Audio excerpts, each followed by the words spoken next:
أما بعد قال النبي صلى الله عليه وسلم الصلاة عماد الدين من أقامها أقام الدين ومن هدمها هدم الدين قال النبي صلى الله عليه وسلم الصلاة مرأة المؤمنين وقال عليه الصلاة والسلام.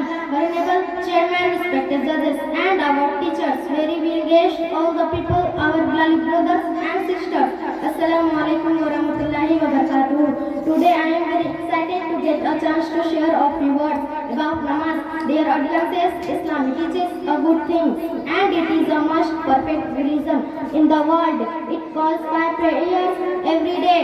Namaz is the only way to communicate with Allah. It's the second pillar of Islam and worship of Allah, proper made by Muslims. Dear listeners, namaz has been made compulsory for Muslims 5 times daily. It is the first thing to be asked on the day of judgment. The Prophet Hazrat Muhammad sallallahu alaihi wasallam also said, "As-salatu miftahul jannah." The key to heaven is namaz. There are several benefits of namaz. Some benefits are improved digestion and general cleaning language in Arabic language.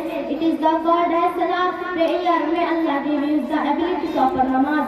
Now in the last I conclude my short speech. Thanks for my topic.